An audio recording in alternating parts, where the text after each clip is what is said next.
Então, eu gostaria então que ele se apresentasse assim rapidamente para nós, depois nós vamos fazer uma série de perguntas e a gente também vai abrir perguntas para o auditório. Se vocês tiverem alguma pergunta para fazer para eles, nós vamos abrir um espaço aí para o auditório interagir com os nossos palestrantes aqui, tá ok? Beleza? Então vamos lá. Vamos começar então com o Sandro. Por favor, Sandro. Consegue me ouvir? Consigo. Perfeito. Obrigado aí pela sua presença.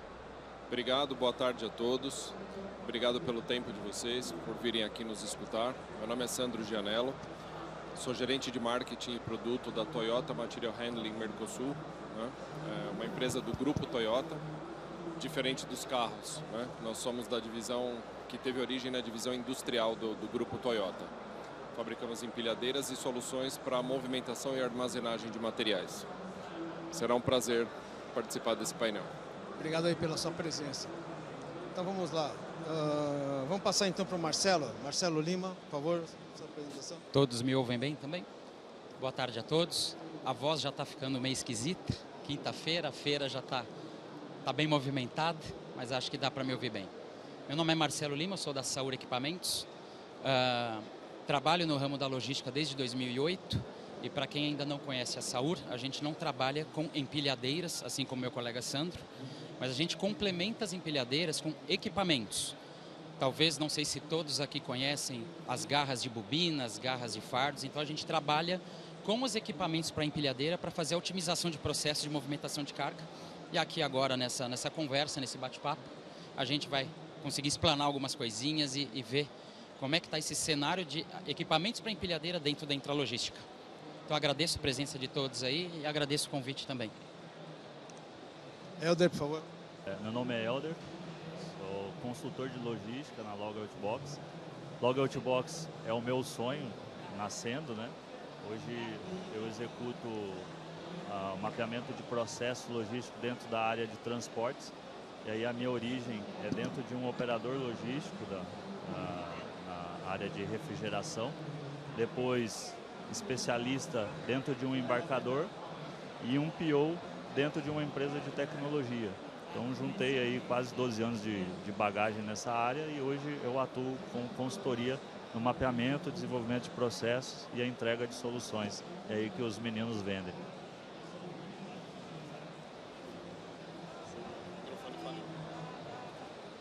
Tá me ouvindo? Então, agora sim. Sim.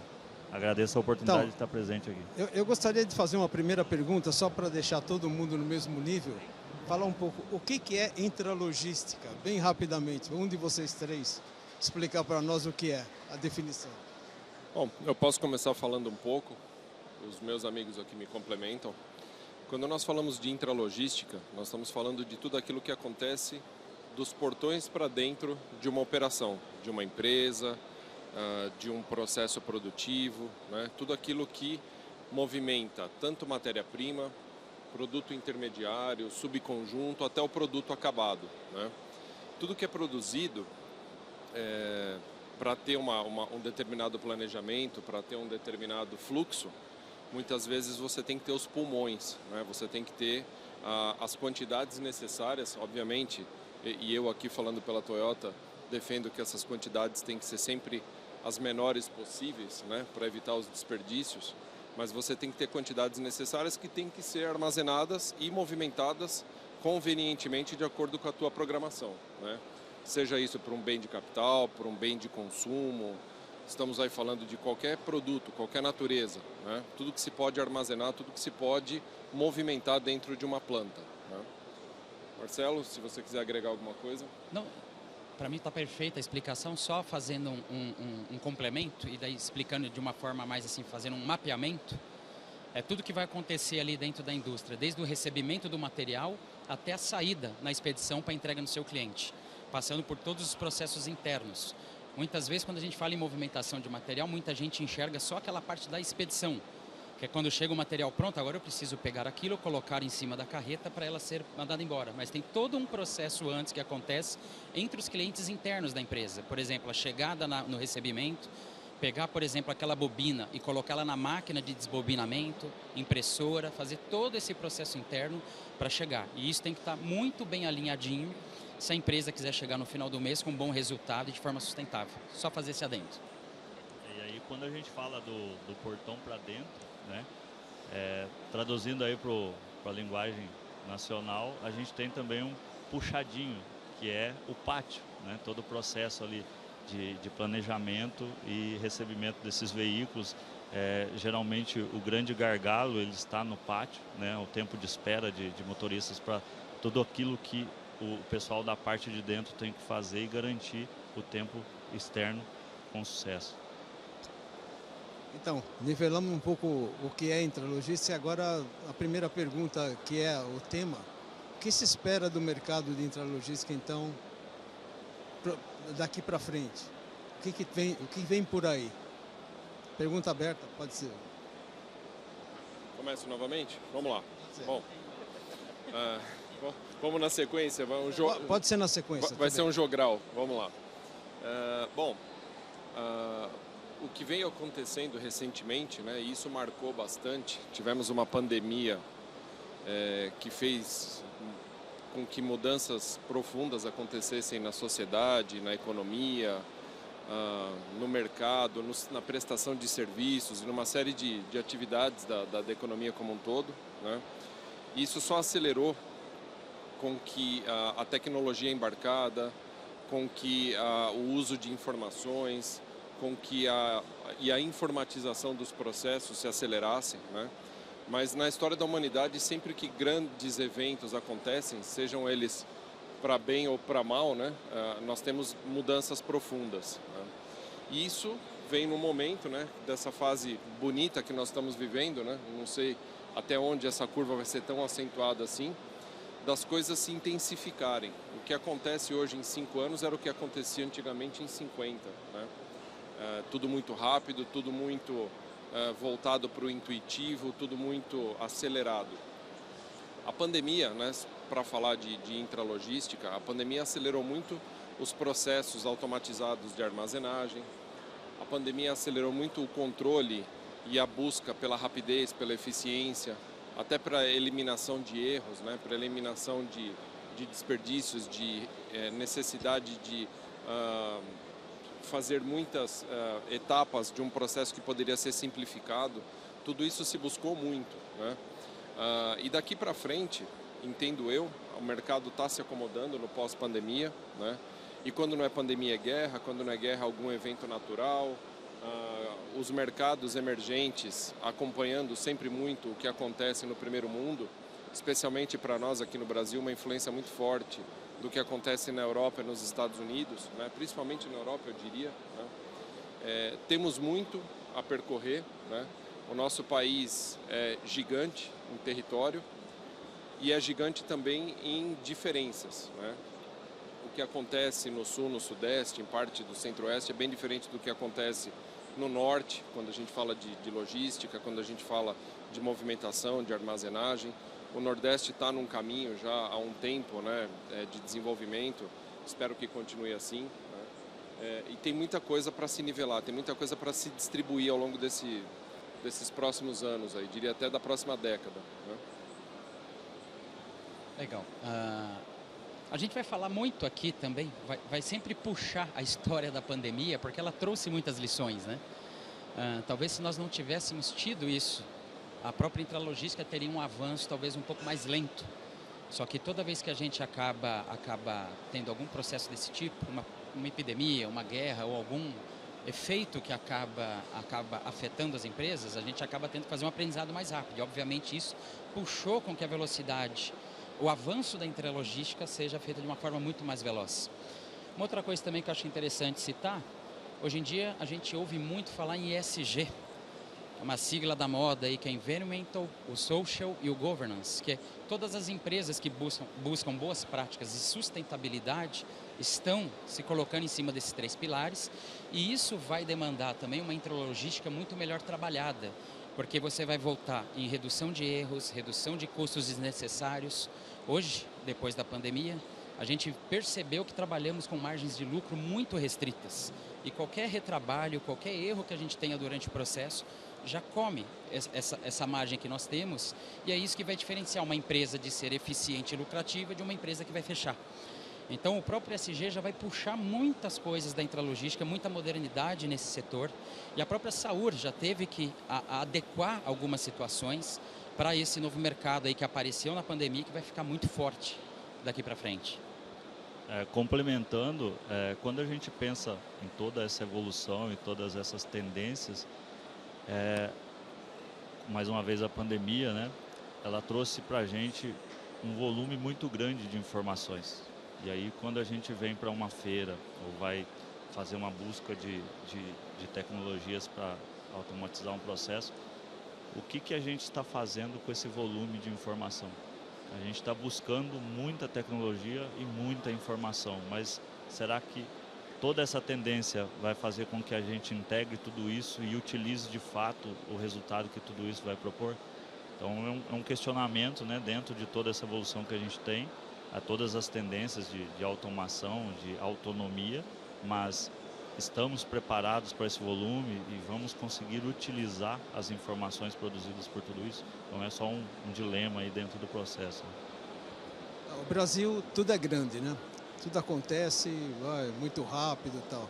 Nós estamos assim nivelados com o mercado internacional, por exemplo, se eu pegar a intralogística mundial, nós estamos no mesmo patamar ou estamos abaixo? Como é que está a situação? Eu sei que o Brasil é grande, mas a gente consegue explicar um pouco a nossa posição mundial nesse ponto? Já que nós podemos ser grandes exportadores e importadores também, né? Bom, definitivamente não estamos no mesmo nível dos países de primeiro mundo, né? E vamos falar de Ásia também, né? Falar de Japão, falar de parte da China, né? Daqueles países pequenos, né? Que tem uma rampa de desenvolvimento muito acentuada, recente, né? No leste da Ásia. Quando a gente fala de intralogística, a gente está falando muitas vezes em desenvolvimento e em sofisticação, né? Em automação, como foi falado pelo Elder, né? Em automação, em controle de processos, em informações que vão se acumulando para gerar estatística, para gerar tomada de decisão, né? E aqui no Brasil, como não poderia ser diferente, né? Nós estamos sempre aí algumas décadas atrás do que se desenvolve lá fora. Isso não se aplica a todo o Brasil, obviamente. O Brasil é um país muito grande, né? O Brasil tem as suas diferenças e não necessariamente a gente está falando das regiões. Obviamente, o que é produzido aqui em São Paulo para chegar lá no norte, para chegar lá no Amazonas, no Pará, né? Nos estados do extremo oeste do Brasil, é uma dificuldade muito grande. Quando a gente fala de intralogística dentro dos portões da empresa, dentro dos portões de uma operação, a gente está falando daquilo que depende muito do grau de sofisticação que a empresa opera e do que foi feito de investimento pensando em retorno, pensando em conseguir eficiência a partir de tecnologia. Certamente a gente ainda tem muito a evoluir, principalmente eu olho muito para o que o mercado europeu faz, né? Eu sempre acompanho. O mercado americano tem a sua cultura, tem as suas particularidades, tem o seu tamanho e tal, mas o Brasil acompanha muito, né? Quando a gente fala de veículos, quando a gente fala de tecnologia, quando a gente fala de, enfim, automação, o mercado europeu é uma referência muito forte para nós, né? Certamente eles estão vários passos à frente. Tá ok. Algum comentário a mais? Eu conversei um pouco... Então, eu gostaria da sua experiência, Marcelo. Nós conversamos aqui um pouco hoje de manhã, você me falou uma coisa muito interessante com a ligação de vocês com a Alemanha, inclusive. Você poderia falar um pouco sobre isso? Claro, claro. Onde nós podemos chegar também, né? É porque eu vejo a parte de intralogística em duas perspectivas. Primeiro, o que de fato é aplicado no Brasil, que aí eu assino embaixo do que o Janello comentou agora há pouco. Realmente a gente está atrás. Claro, estamos tirando esse atraso, porque agora com o mundo globalizado, é muito mais fácil a gente ver o que acontece lá fora e trazer isso aqui para dentro. Inclusive, as grandes empresas multinacionais que possuem matriz fora do país, elas facilitam muito também a entrada dessas tecnologias de fora e elas acabam sendo precursoras dessas tecnologias para que a gente consiga aplicar numa série de outras empresas. De fato, estamos atrasados nesse sentido, mas a gente consegue começar a tirar esse atraso agora com essa globalização e a gente conseguindo ver o que acontece lá fora e trazendo para o que a gente faz aqui dentro. Agora, o que a gente conversou de manhã foi na questão pensando na parte de equipamentos. Os equipamentos que a Saur fabrica aqui em relação ao que é usado lá fora. A Saur tem uma joint venture com uma empresa da Alemanha, chamada Kaup. E a gente faz muito esse benchmark. O que tem acontecido aí de movimentação de carga? E eles perguntam para a gente o que tem acontecido aqui. E a diferença de tecnologia nos equipamentos para empilhadeiras, elas não são diferentes, não são diferentes. A única diferença é o quê? Lá fora é muito mais comum eles terem acesso a isso e buscarem essas soluções. Isso já está ali intrínseco nas empresas, eles entendem muito isso como um investimento. Seja ele um investimento para ter um lucro maior ou para aumentar uma segurança, para ser mais eficiente. Para eles é muito mais fácil. Eles estão muito mais acostumados a fazer essa conta e decidir por um equipamento, por uma mudança no processo logístico. O Brasil ainda não vê dessa forma. Algumas empresas já conseguem fazer da mesma forma e ver os benefícios a médio prazo, porém, adquirir um equipamento, fazer uma mudança logística para ter uma eficiência maior, para pequenas e médias empresas ainda é visto como uma despesa e não como algo que vai me trazer uma eficiência, que vai me trazer um ganho futuro. Então, a tecnologia a gente está conseguindo alinhar bem e eu tenho trazido muitas coisas da Europa para cá. A gente faz reuniões na Alemanha uma vez por ano, onde a gente consegue dar essa conversada, fazer esse paralelo entre os dois cenários e tudo que a gente vê de interessante lá, a gente tenta trazer para cá e fazer a divulgação disso. Ou seja, a tecnologia a gente consegue trazer uma bem alinhada com a Europa. Agora falta dentro da mente das empresas entenderem o quanto isso é importante e que muitas vezes o retorno não vem no dia seguinte. Ele leva um tempo e eles têm que entender esse processo. E o que eu comentei também é, nós tivemos um caso de um cliente agora recentemente, que estava numa feira de logística na Alemanha e ele mandou uma mensagem para a gente, porque nós temos um cliente de movimentação de celulose. Ele estava na Alemanha e ele viu uma outra empresa lá, concorrente, do mesmo segmento, apresentando a forma como eles movimentam celulose lá nessa feira da Alemanha. E estava usando um equipamento que foi fabricado no Brasil. Então a gente recebeu uma mensagem de lá, foi até em tom de brincadeira do cliente falando, eu vim até a Alemanha ver novas soluções e me deparo com uma solução brasileira aqui. Precisei vir para a Europa para ver que tem muita solução bacana também já rodando no Brasil e que está sendo apresentado aqui para eles começarem a usar. Então, do ponto de vista de tecnologia, estamos alinhados e conseguimos trazer muitas coisas interessantes. A questão está na demanda e na mente das empresas, que muitas ainda veem isso como uma despesa e não conseguem entender todo o contexto e todo o ganho que ela tem nessa modernização da intralogística. Sim. Essa questão da diferença também ela tem muito a ver com a cultura operacional, né? O Brasil tem uma tendência originada da América e a Europa ela tem uma infraestrutura também bem diferente do que o que a gente tem aqui. E essa questão de você ter empresas com acesso a empresas lá fora, de fato garante trazer tecnologias novas, mas a dificuldade de acesso de empresas que não têm essa visão e esse modelo de cultura operacional é o que também distancia essa condição de não igualar, mas utilizar as mesmas ferramentas, né? Porque aquilo que a gente está descobrindo agora como ferramenta para melhorar o processo aqui no nosso país, são coisas que já são utilizadas há muito tempo lá fora. Então a gente, por uma questão de custo, questão de cultura e essa distância também, está um pouco distante em relação ao que o mercado externo está executando. Então, e falando em tecnologia, quais são as tecnologias importantes que estão entrando agora no Brasil e estão tomando força? Vocês podem falar um pouco para nós sobre isso? Sim. Quando a gente fala de movimentação interna e armazenagem, né, logo vem à mente, e é óbvio a razão para isso, né, tudo que se armazena, tudo que se acondiciona em pallets, tudo que normalmente se movimenta e se posiciona em estruturas metálicas e se movimenta com garfos, né? Então, desde que um caminhão é descarregado numa doca, né, aquela matéria ou aquele produto, ou seja o que for, vai ser transportado, vai ser retirado do caminhão, vai ser transportado horizontalmente, vai ser alocado numa posição, vai ter um controle do aging desse material, desse produto, seja como for, né?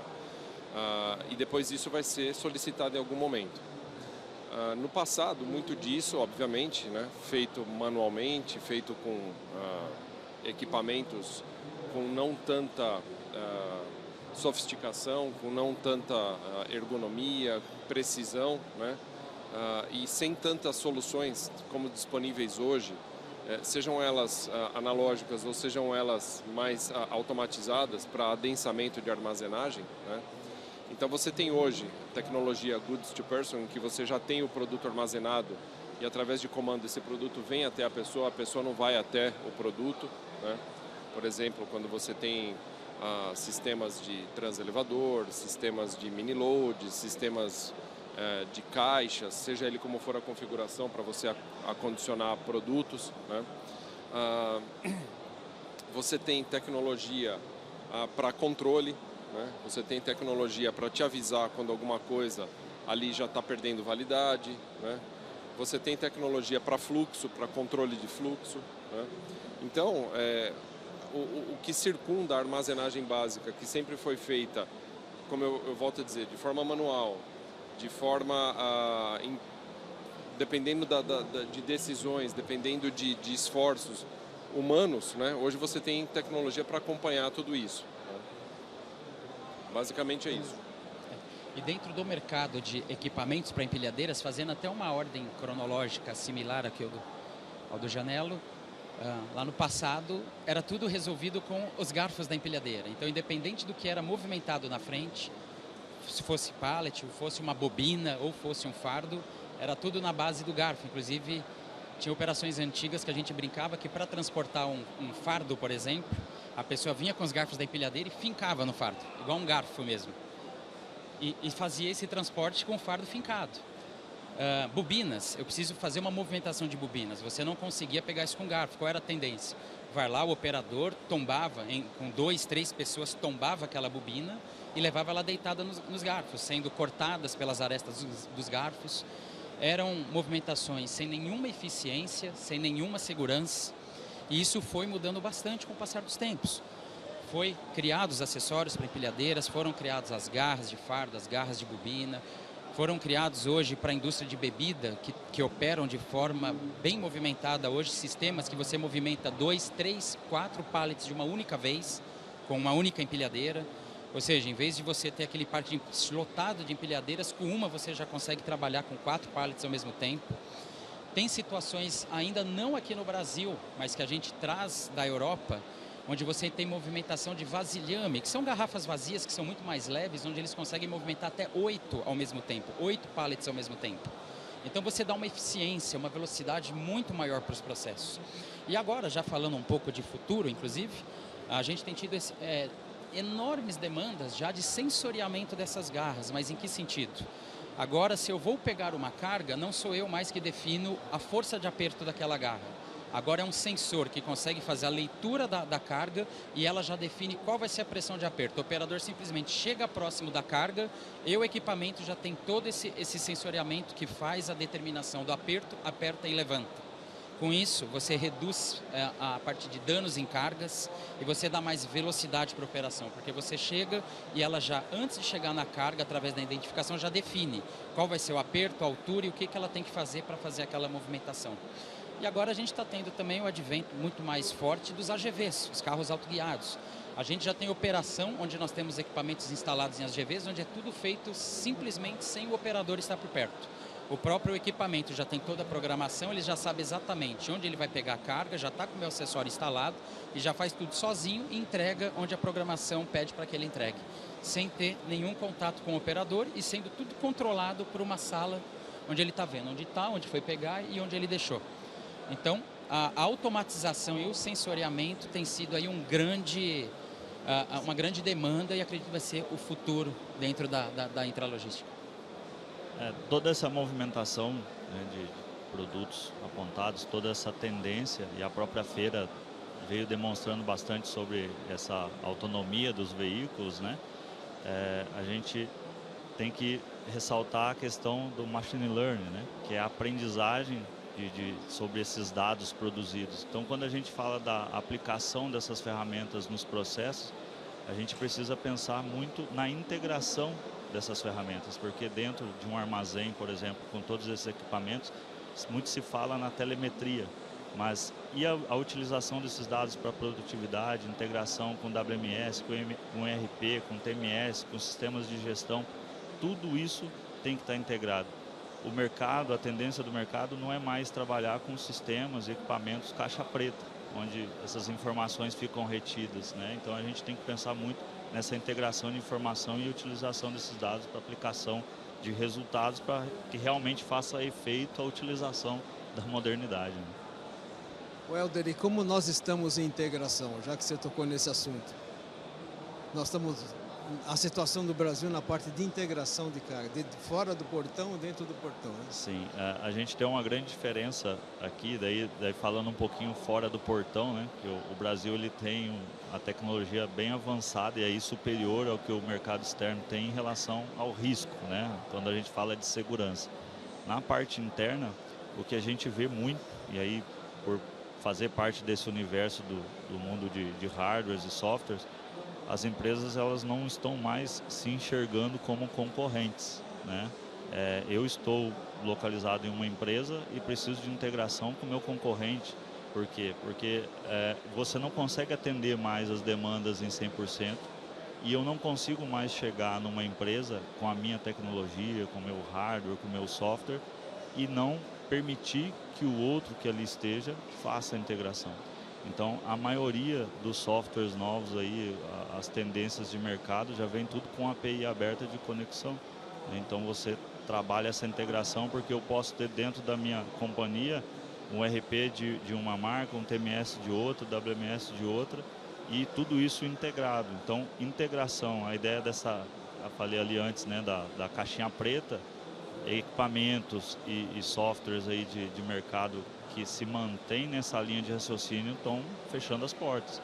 A tendência do mercado é a integração e não mais, né, estão perdendo aquele sentimento também de que se eu tenho todas as minhas informações concentradas em um único fornecedor, isso também é um outro motivo da integração, né? Então essa tendência de análise de dados que muito se fala dos dados, o novo petróleo, etc. De fato, você tem muitos dados e a gente volta lá no início da minha consideração. É muita informação, muita tecnologia, mas o que eu estou fazendo com esses dados integrados? O que eu estou fazendo com aquele dado que está sendo utilizado, gerado, mas não está sendo aproveitado?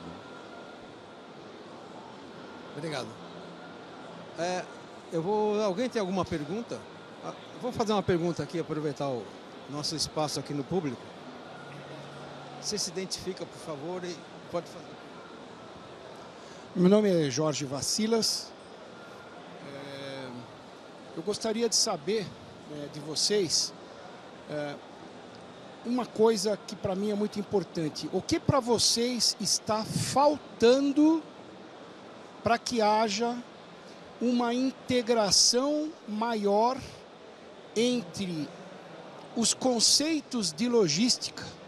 Porque você tem várias empresas que cada uma opera de um jeito. Existem associações como, por exemplo, o SAE, que integra uma série de conceitos de engenharia. Mas o que para você está faltando para que haja uma maior concentração de conhecimento e como vocês acham que isso poderia ser multiplicado? Universidades, escolas, centros de logística, porque hoje, com a internet, a gente não pode mais dizer que a gente não tem conhecimento. O conhecimento a gente busca em inglês, em alemão, em francês, né? Mas aqui dentro, esse conceito tem que ser multiplicado para as pessoas, para elas poderem praticar em cada uma das empresas de vocês. O que falta? Muito interessante a pergunta.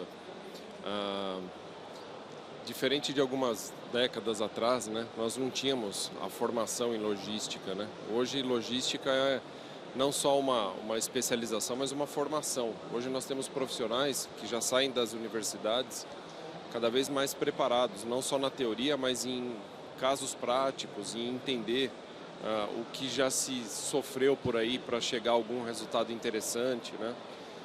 Nós, por exemplo, somos convidados todos os anos pelo pessoal de engenharia da USP e algumas outras universidades, mas anualmente nós fazemos com o pessoal da Poli, da USP, para fazer apresentações, né, de novos equipamentos, lançamentos, novas tecnologias, para falar de tendência, para falar de novidades e tal. E isso é muito interessante porque a garotada que sai da faculdade já sai sabendo muito mais do que os profissionais antigos tiveram que aprender por tentativa e erro, né? Como você disse, né, a internet hoje nos traz na palma da mão e num clique muita informação que está disponível do outro lado do mundo. Alguma coisa que aconteceu lá agora, que acabou de ser lançada, a gente já pode enxergar do lado de cá. E vice-versa, por que não, né? Não necessariamente só falando de logística, tecnologia em geral, né? Na área da saúde, na área... O Brasil exporta tecnologia para agricultura, para criação de gado, para uma série de coisas. Então eu acho que essa tendência ela vai acontecer naturalmente, ela já vem acontecendo, através desde a formação, da especialização e da troca maior, como nós estamos fazendo aqui agora, por exemplo, né? Nós estamos num evento, nós estamos aqui do lado da Movimart, nós três, dentro de um evento que promove tudo que é movimentação rodoviária, caminhões, implementos, as novidades estão todas aí, né? A nossa preocupação no conceito de trazer a nossa marca para a feira foi falar de soluções integradas, né? Nós temos, além do produto central, que é a empilhadeira, parceria com empresa de estrutura de armazenagem, parceria com empresa que desenvolve implementos, né? O que complementa a nossa máquina em si. Nós temos 3 empresas dentro do nosso grupo que foram adquiridas nos últimos 5 anos, que fazem integração e soluções logísticas automatizadas, né? E a ideia é essa. A ideia, inclusive, é um negócio bem interessante. Tem uma música alta em algum lugar, né? Alguém tá... A festa... Nós vamos ter que conviver com isso. Ou é no fone, né? Eu até confundi. Será que...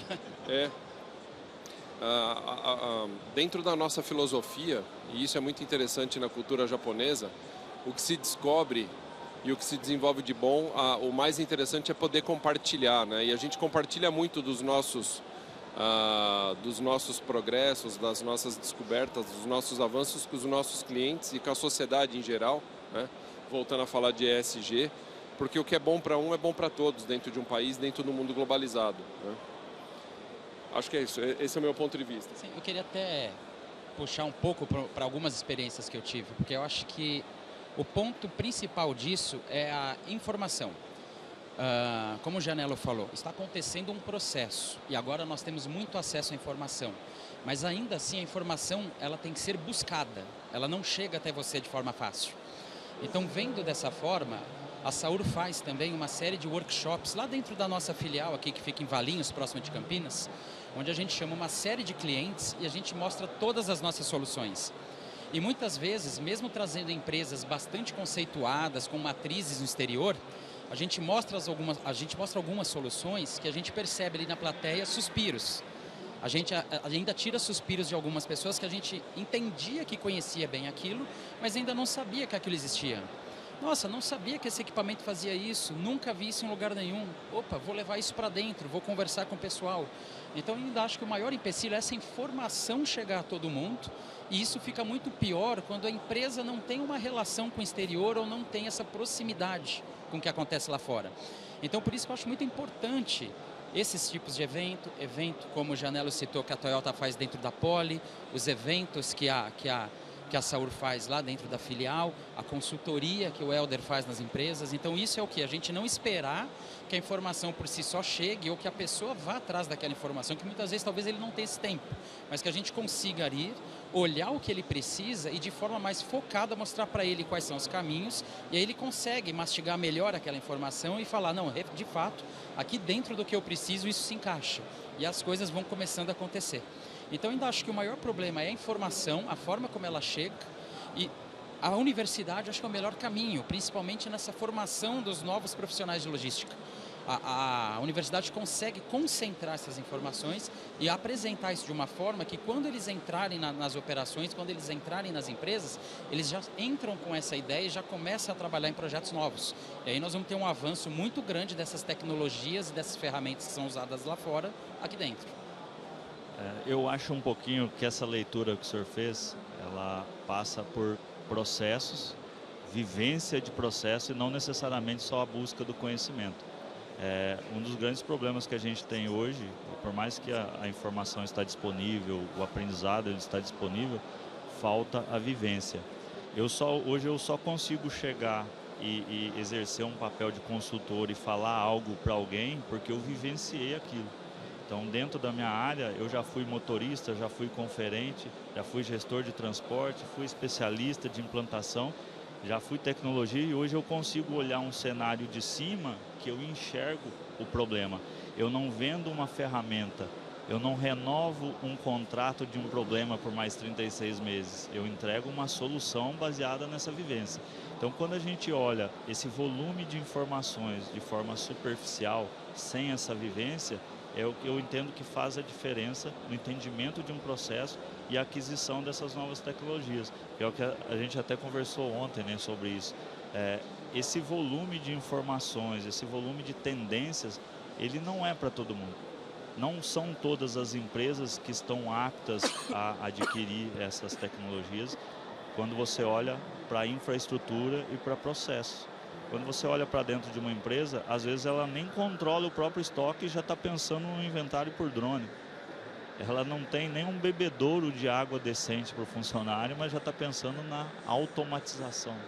Então, quando a gente faz essa classificação ABC dessas grandes empresas, é como se a gente estivesse comparando aos jogadores de futebol. Quantos jogadores ganham os milhões? São poucos, mas a grande massa ganha reais, salário mínimo. Quando a gente pega esse cenário de empresas buscando por tecnologias, às vezes o cara vem numa feira, fica empolgado, mas ele olha para dentro do próprio processo. Tem processos com pessoas com 25 anos de casa, né? Quando a gente fala dessa revolução industrial, da revolução logística, toda essa termologia de 2, 3, 4.0, a gente simplifica no sentido seguinte: quando surgiu o computador, ele substituiu a máquina. Quando veio a internet, ela conectou todo mundo. E agora, quando a gente fala da 4.0, que é essa automatização, a autonomia, ela veio para conviver.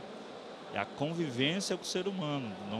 Não se entende a substituição 100%. E aí ela não está disponível para toda a gama de empresas e tipos de negócio, né? Então, quando você não tem essa visão do todo e não tem a vivência do negócio, só o conhecimento não é suficiente. Quando a gente olha pela própria evolução hierárquica dentro de uma empresa, quem que chegou a diretor, né? Se não for por uma indicação interna, uma questão familiar, foi por merecimento. O cara está ali dedicando, dando sangue e sendo um empreendedor dentro do negócio. Se ele não é fora, às vezes ele é o intraempreendedor. Mas essa construção dele ter chegado ao sucesso foi a diferença de entender o processo. Então, muitas das vezes, o que eu entendo que falta nas empresas é a própria modelagem de venda, né? A própria exposição que a gente está ali, a abordagem ela é muito mais de ensinar sobre a solução do que, de fato, querer vender um produto. Porque se o produto dá errado, e na maioria das vezes dá errado por falta de leitura do processo, quem é o culpado? É o equipamento da Toyota, da Saur que é ruim, é o equipamento ali que não funciona. E na verdade são as pessoas que não entendem os processos, não fazem aplicação. O fato de ser equipamento com autonomia não quer dizer que ele vai me entregar tudo sozinho. Eu preciso estar por trás solicitando a informação e a demanda, né? Meu nome é Fabrício, eu sou líder logístico e final da tua explanação vai encaixar exatamente com a minha dúvida. Eu queria falar de intralogística assim, ó, na prática. Atualmente o meu warehouse ele gira em torno de 18 mil SKUs, tá? E itens com janela de entrega, então entre 1 e 2 horas. O meu problema, como na maioria das empresas, na maioria dos warehouse, é espaço. Para mim otimizar espaço, o que eu fiz? Eu saí de um corredor de 3,5 metros para um corredor de 2 metros. Coloquei um fio indutivo em empilhadeiras trilaterais, certo? Funciona bem, porém, algumas vezes eu tenho falha mecânica. Eu tenho um fio indutivo que não conecta. Minha principal direcionamento para minha equipe é segurança, então no meu checklist, 2 falhas do fio indutivo, a máquina tem que ficar segregada, ela não pode voltar a operar. Eu tenho uma máquina reserva só Então, a minha dúvida, falando para vocês, pela experiência de vocês, eu muitas vezes eu me acho que eu estou numa armadilha da tecnologia. Por quê? Um corredor de 2 metros, e se eu ficar sem a trilateral, eu não consigo entrar com uma retrátil, eu não consigo entrar com uma transpaleteira de coluna, eu não consigo entrar com uma PTA para fazer uma descarga de um pallet de 1.500 quilos. Então, eu fico sempre no medo. Será que eu estarei com a trilateral em condição de trabalho? Será que eu vou conseguir atender a janela? Na vivência de vocês, nesse mar de empresas, vocês recomendam o quê? Uma janela? Eu entendo que janela também não é entregar mais rápido. Eu entendo que a entrega intralogística tem que ser correto conforme o procedimento. Não é rapidez, é negociação e janela. Vocês entendem que nesse meu medo atual de ficar sem o equipamento para acessar o corredor, eu devo investir numa janela maior ou devo investir em equipamentos reservas de maior quantidade, ter mais reservas do que eu tenho hoje? Hoje eu tenho 2 titulares e 1 reserva. Olha, quando você baixou de 3,20 para 2 o corredor e foi para uma trilateral, você deu um passo muito importante de compactação, né? Obviamente, para chegar a operar dessa maneira, né? Que altura que você trabalha lá? Em torno de 10 metros. 10 metros. Para dar um passo desses tem que ser um passo muito bem dado, né? Principalmente do ponto de vista da escolha dos equipamentos, de como você os mantém, né? Da confiabilidade, do uptime desses equipamentos, porque realmente no corredor de 2 metros a 10 com carga pesada lá em cima, você é totalmente dependente daquela máquina dedicada, né? Se o teu problema é espaço, como não deve ser diferente para muita gente, né? O metro quadrado cada vez mais caro, o metro cúbico, aliás, né? Você pode pensar em outros tipos de solução, mas eu ainda te recomendo repensar muito bem a qualidade dos equipamentos que você usa, né? Não necessariamente trabalhar com fio, né? Você pode trabalhar com a máquina nos trilhos, né? Guiada por trilhos, você já elimina uma parte da eletrônica. A máquina trilateral é uma máquina maravilhosa, né? Ela trabalha em 3 eixos, ela te deu aí um ganho de 30% de espaço que você armazenava ar, né? O operador, na visão do pallet também, ele sobe junto. Operador em cima, né? Mas realmente tem que ter o equipamento certo para isso. Isso é igual dirigir um carro numa rodovia. Eu quero dirigir um carro a 100 por hora, você tem inúmeras opções. Eu quero andar numa pista a 200 por hora, o número de opções diminui bastante. Então você tem que arriscar bem menos na escolha da máquina, né? E principalmente como você a mantém. Isso é muito importante. A gente pode conversar disso depois. Dá uma passada lá na Toyota. Ok? Obrigado. Um dos pontos importantes aí é que, trabalhando com tecnologia, você tem sempre ter o plano B, né? Ainda não somos consolidados nisso, tem muita falha. Principalmente quando a gente está começando a se falar de integração, ainda vai haver falhas. E aí, não um defeito, né? Mas quando a gente começa a utilizar essas ferramentas tecnológicas, a gente esquece o manual. Tem muita gente que, quando começa a utilizar uma ferramenta, não sabe mais como trabalhar no manual. Quanto mais vai se renovando as gerações, pior isso vai ficando. Então a gente tem que ter um plano B. Seja ele com uma segunda tecnologia, seja ele manual, mas a gente tem que avaliar qual é o impacto daquilo que está me gerando o gargalo, que está me gerando problema, e estudar qual o melhor custo possível, se eu tenho que ter uma tecnologia reserva e o custo daquilo faz sentido, o volume que aquilo acontece, qual é o impacto lá do portão para fora, né? Então, o plano B ele tem que existir. E essa análise ela passa pelo menor custo de impacto. E só pegando um pequeno gancho, dentro do que eles falaram, para dar um passo desse, você precisa de uma consultoria e de um estudo preliminar muito forte. Porque de fato é um passo, você foi para uma tecnologia muito sofisticada, que te trouxe ganhos, mas está gerando um problema agora, passa por qualidade e tudo mais. E a consultoria é muito importante, o que nos leva a uma avaliação muito bem feita da disponibilidade. Então isso passa por aquela avaliação da sua operação para entender se ter 2 máquinas é o suficiente. Às vezes 3 máquinas não seja o suficiente para a disponibilidade que você precisa.